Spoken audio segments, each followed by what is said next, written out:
나와서 말씀 주시면은 질문 좀 듣고 답변을 드리도록 하겠습니다. 질문 있으면 손 들어서 말씀해 주시죠. 네. 채널의 주민입니다. 최근 정치 국면에서 개헌 논의가 여러 군데에서 나오고 있는데 이 시점에 개헌 토론에 유치하게 된 취지는요?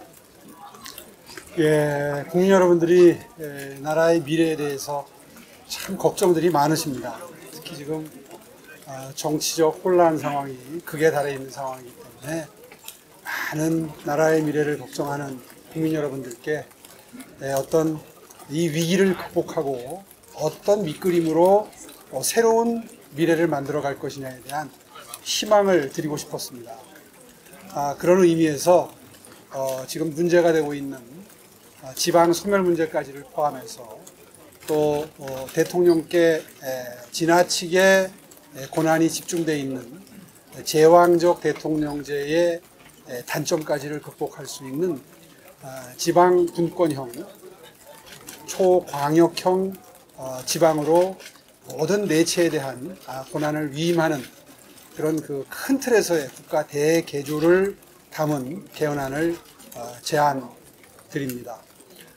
오늘 방금 전에 인사 말씀에서도 언급을 했습니다마는 지금 이 혼란스러운 상황이 의회의 폭거가 바탕이 되어 있기 때문에 내각의 의회 해상권 그리고 의회의 내각 불신임권이 상호간에 견제할 수 있도록 하는 내용 역시 개헌안에 반드시 들어가야 된다고 생각합니다.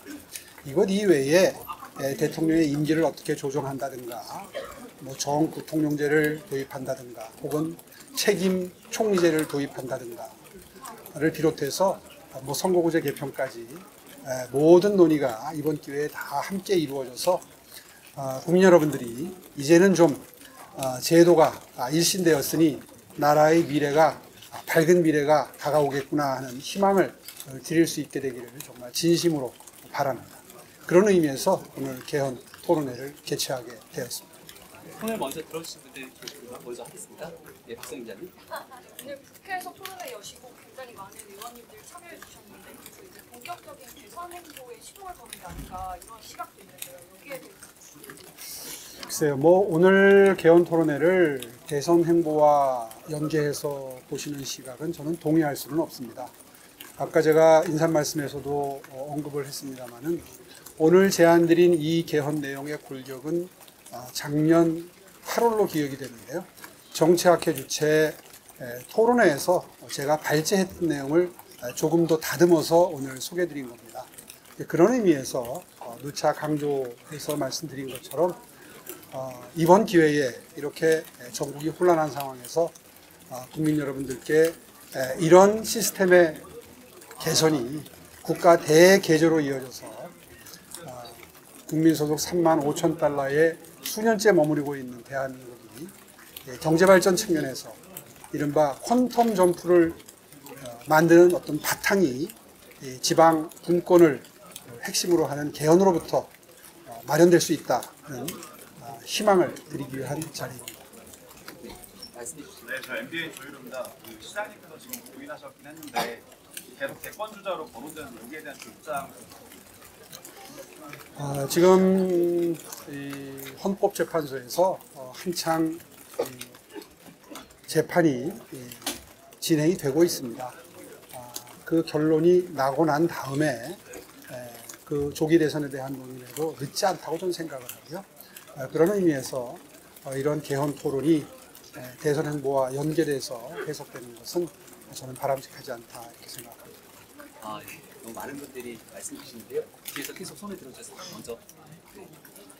네네, 말씀 주시죠. 조기 대선 얘기를 안 여쭤볼 수가 없는데 만약에 시장님께서 결심을 하신다면 그 시기는 언제쯤 되실 걸로 예상하시는지 말씀 부탁드리겠습니다. 예, 거듭되는 말씀입니다만은 헌재 결정이 나온 이후에 그 문제를 논의해도 늦지 않다. 저는 그렇게 생각합니다. 네. 한 분 정도만 더 받고 바로 토론에 들어가야 되니까요. 네, 말씀 주시죠. 이유는입니다. 원내 지도부 헌재 항의 방식이 있고 당내에서 이제 헌재 편향성에 대한 이야기가 계속 나오고 있는데 시장님 어떻게 지금? 예, 헌재 재판관들의 어떤 정치적인 성향을 사실은 재판관들 입장에서는 어떤 정치적인 성향을 드러내는 것을 극도로 자제하는 것이 바람직하다고 생각합니다. 그런데 일부 재판관들께서 정치적인 성향을 드러내는 것을 굳이 자제하지 않는 모습을 보면서 과연 바람직한 처신인가에 대해서는 저는 문제의식을 가지고 있습니다.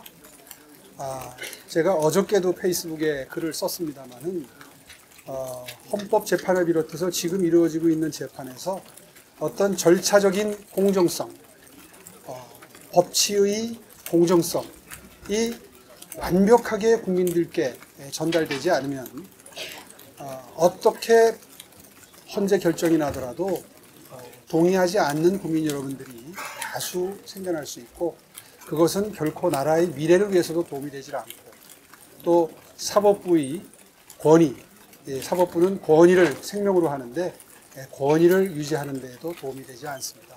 그런 의미에서 더욱더 확실한 절차적인 공정성을 촉구합니다. 네, 2부 토론회가 이미 시작이 돼서 저희가 시장님 아주 짧은 질문 하면 될까요?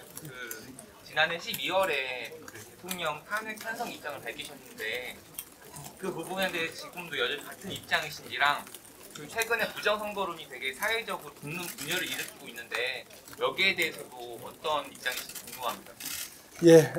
그 부분에 대해서는 저는 탄핵 소추를 통해서 법의 판단을 받아보자 하는 입장을 일찌감치 낸 바가 있고, 그 입장에는 전혀 변화가 없습니다. 사실 선거 문제에 대해서 많은 국민 여러분들이 그 부실 관리에 대해서 문제를 제기하고 있고요. 그것이 뭐 부정선거에 이르든 아니면 부실 관리의 문제이든 간에 이번 기회에 사전투표 문제를 비롯해서 우리 투표 절차가 가지고 있는 그동안에 드러난 여러 가지 문제점들, 특히 우리 당에서 요즘에 사전투표에 대해서도 상당히 문제를 제기하면서 본투표와 근접한 사전투표 혹은 본투표와 이어서 그 직전에 하는 사전투표론을 제기하고 있는데, 저 역시 그 부분에 대해서 동의하는 입장입니다.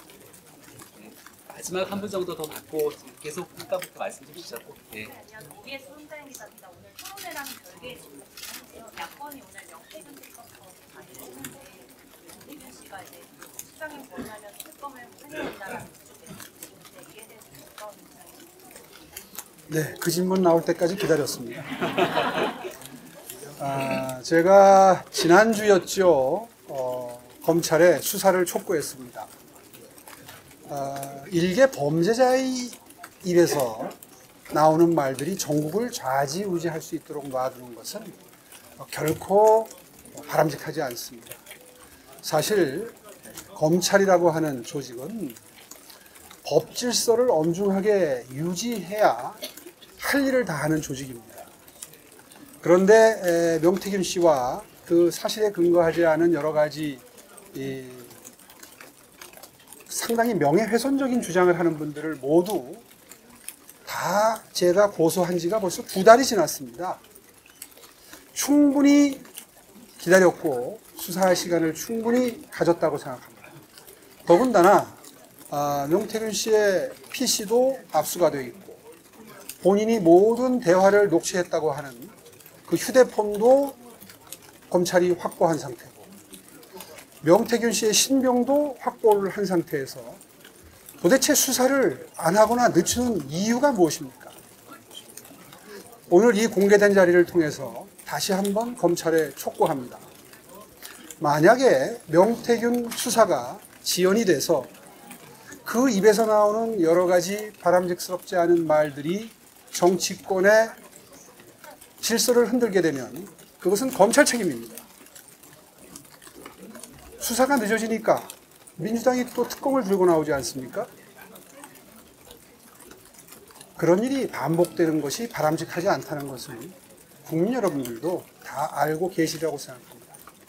다시 한번 검찰에 촉구합니다. 빠른 수사를 통해서 정치적 불확실성을 해소시켜 주시면 정말 감사하겠습니다. 네. 특검법에 반대하시는 건가요?